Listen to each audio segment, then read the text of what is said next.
네, 안녕하십니까? 이번 시간은 지난 시간에 이어서 그 내담자 중심 상담부터 진행하도록 하겠습니다. 자, 이 내담자 중심 상담의 그 두 번째로는 이 내담자 중심 상담에서 어떤 문제적 행동의 원인이 뭐냐라는 것이죠. 이것은 자아의 경험과 그 불일치하다. 즉 이상적 자와 현실적 자의 불일치가 이런 문제적 그 행동을 일으킨다고 이야기를 한 적이 있죠. 이론에서. 자, 첫 번째, 외부적 기준과 내면적 욕구의 길이다. 현실적 자.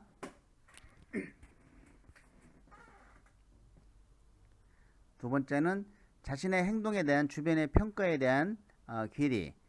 타인이 본 자아가 있고, 또 세 번째는 진정한 자기와 이상적 자기의 괴리. 이상적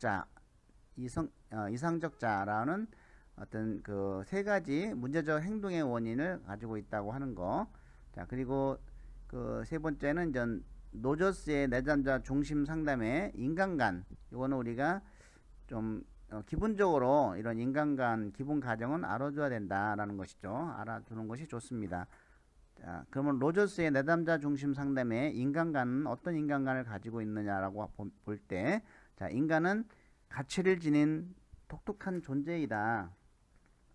이렇게 보았고, 로저스 그리고 인간은 자아 실현을 위한 적극적인 성장력을 지닌다라고 하는 것이죠. 그 인간은 본질적으로 선하고 신뢰할 수 있는 존재이다. 이렇게 봤고, 그리고 인간은 그 본질적으로 선하고 신뢰할 수 있는 존재다. 그리고 인간을 알려면 주관적 생활에 초점을 두어야 한다는 것이고, 인간은 결정권 및 선택권을 가지고 있다는 것입니다.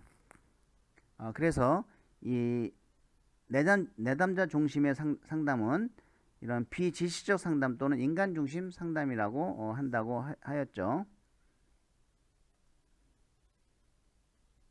그래서 인간은 어떤 성장과 건강, 이러한 적응을 이루려는 어떤 기본적인 충돌과 자기 실현을 이루려는 경향을 가지고 있기 때문에 그 상담 과정에서 이런 촉진적인 환경만 조성해 주면은 자신의 잠재력을 발휘해서 성장 가능하다, 이렇게 이야기를 하고 있습니다.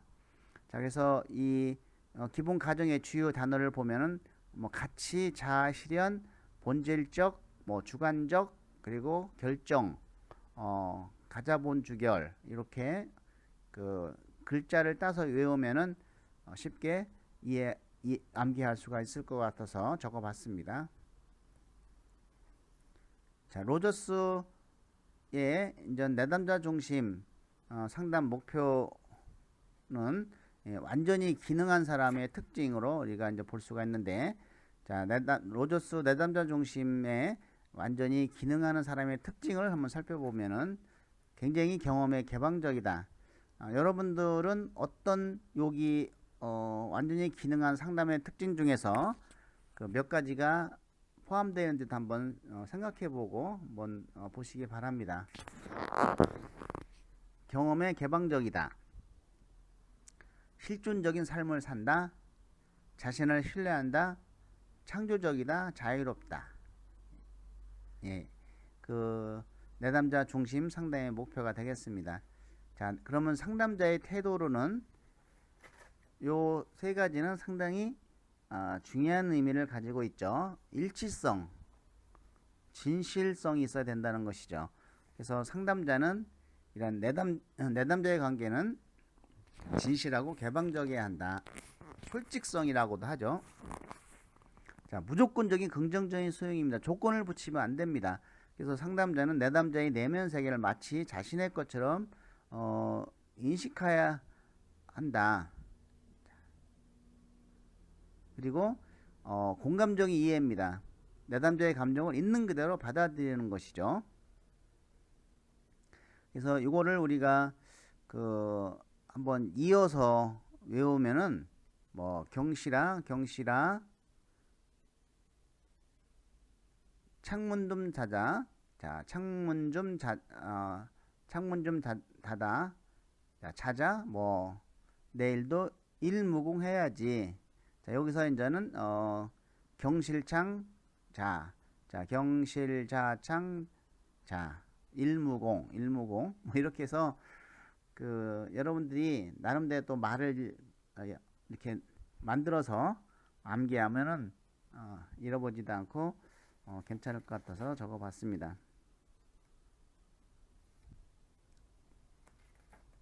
자, 내담자 중심과 특성 요인 이론을 상담 비교를 해보면, 자, 이 내담자 중심에서 굉장히 중요한 거는 이 현실적인 장이죠. 이것은 현실적인 장은, 현실의 장은 개인이 경험하는 모든, 과거서부터 경험한 모든 경험을 얘기하는데, 이런 현실적인 그 현실의 장 속에서 자신이 어떻게 주관적으로 생각하느냐의 주관적인 경험을 중시하면서 어떻게 받아들이냐가 굉장히 중요하죠.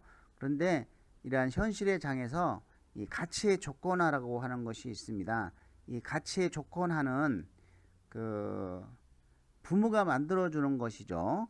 그래서 그 뭐 부모의 뜻에 의해서 이렇게 만들면 그러니까 아이는 그것이 자기가 원하는 게 아니더라도 부모의 사랑을 받고 싶어하는 소망이 있기 때문에 부모가 시키는 대로 해야 사랑을 주잖아요. 그러면은 점점점 이 가치의 조건화가 붙으면은 너 학원을 다 다니면 뭐 해줄게, 아니면 정말 예뻐하고 칭찬해주면은 다니는 것이죠.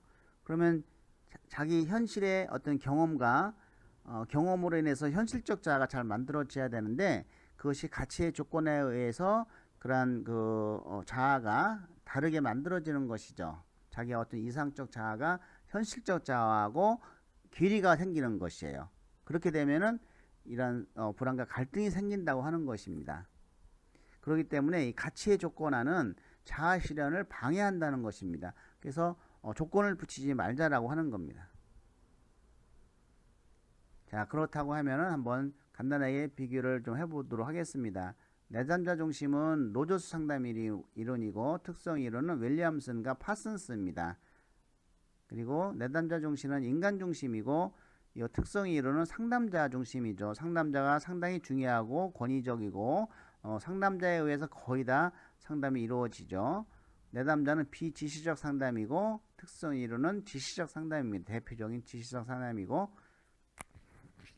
내담자는 현재를 중시하지만 특성 이론은 과거를 중시하고, 자, 그 다음에 내담자 중심에서는 진로에 대한 인식을 배제합니다. 뭐 심리검사에서 뭐 이런 특성 찾고 이런 것을 좀 배제하지만, 그 특성 이론에서는 그 진로에 대한 인식 중시를 하고, 중시죠. 인식 중시하고 심리검사가 필수인 것이죠.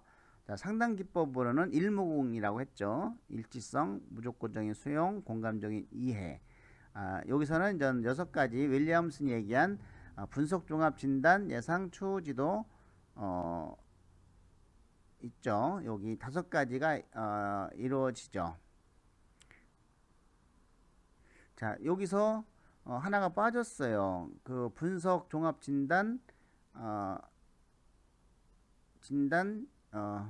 예상, 상담, 추후 지도죠. 그래서 이 상담이 5단계부터 이루어지는데, 이 5단계부터가 그 내담자가 같이 상담자 참여해서 하는 것이죠.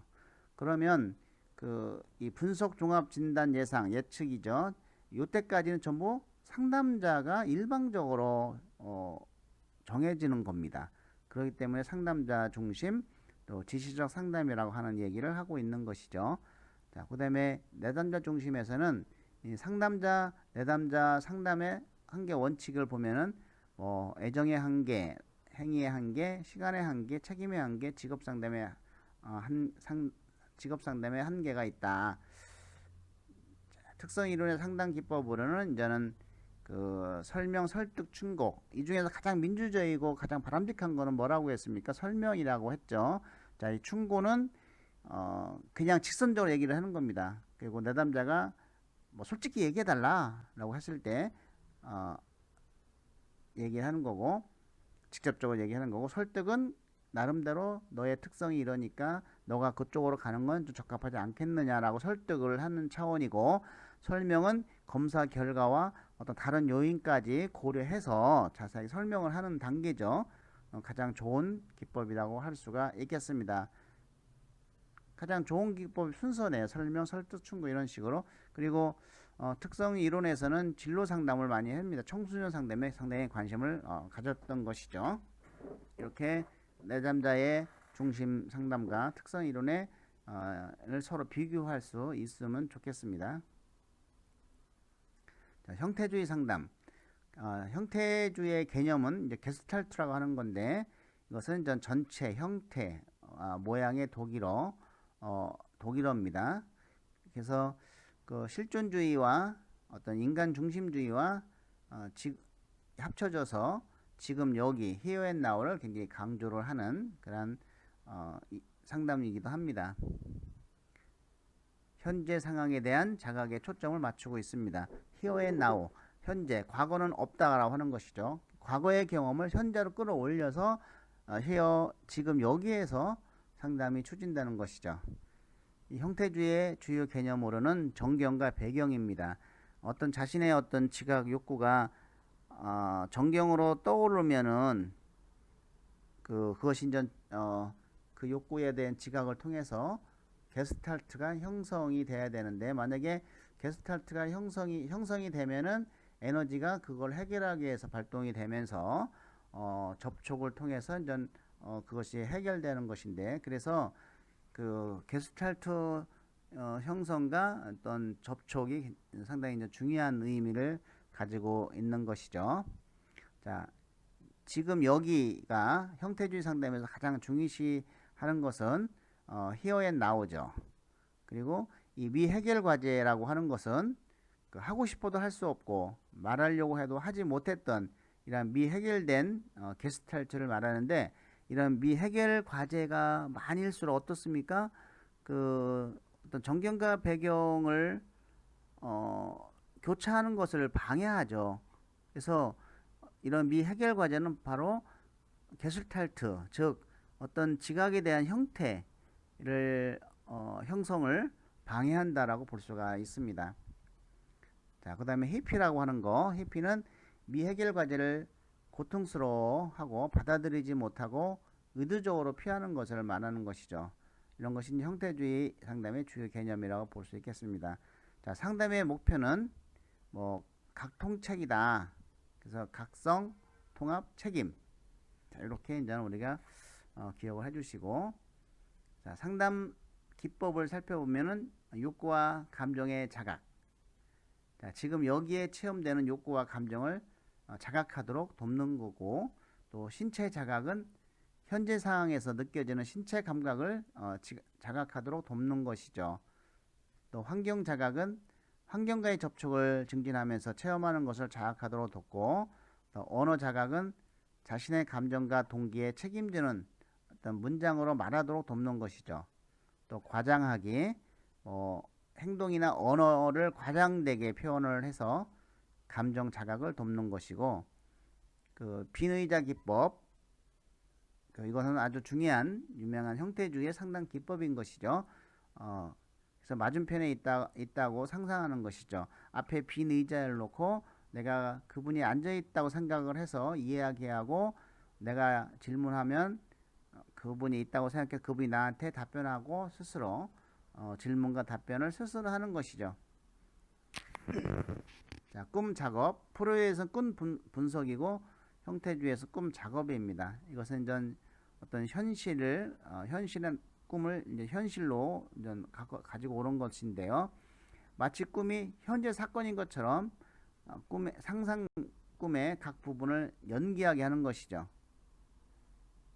이것을 꿈을 연기로서 이제는 풀어나가는 그런 방법이고, 또 자기 부분들 간의 대화는 이런 상전, 초자라고 하는데, 명령과 도덕적 욕구와 또 하인, 이건 이드, 변명과 회피에 대한 저항을 서로 대화로서 나누는 것들이죠.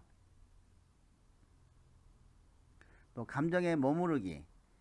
자, 자신의 미해결 감정을 회피하지 않고 직면하는 것이죠. 그리고 견뎌내도록 돕는 거고, 자, 반대로 하기. 평소 행동과 반대로 행동하고 억압하고 통제되어 온 부분을 표출하도록 돕는 것이죠. 자, 직면은 내담자의 부적절한 행동을 지적하고 진정한 동기를 직면시켜 주는 것이죠. 자, 그래서 이 형태주의 상담기법 종류를 우리가 기억을 해야 되는데, 자, 여기 보면은 이제 욕구와 감정의 자각인데, 이것을 욕신한,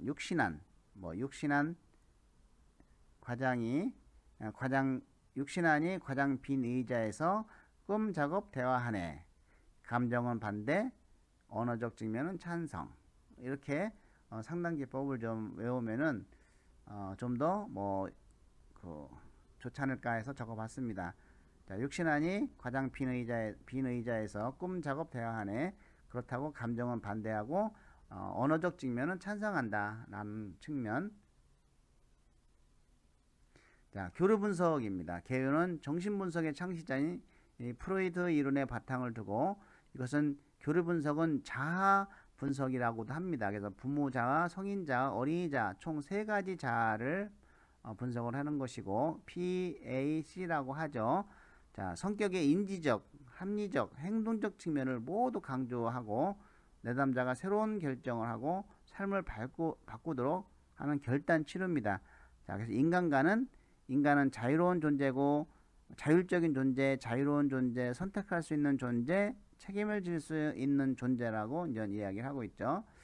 자, 성격의 구조 3가지 기억하시기 바랍니다. 부모자아는 비판적 부모자아, CP, 아버지 기능, 양육적 부모자아, MP, 어머니 기능이라고 하고, 그 다음에 성인 자아, 이거는 굉장히 현실을 합리적으로 냉정하게 판단하여 적절한 해결책을 찾는 방법을 익히는 것이고, 자, 어린이 자아는 대표적으로 2개고 이제 3개까지 나오는데, 자유로운 어린이 자아, FC, 굉장히 창의적이죠.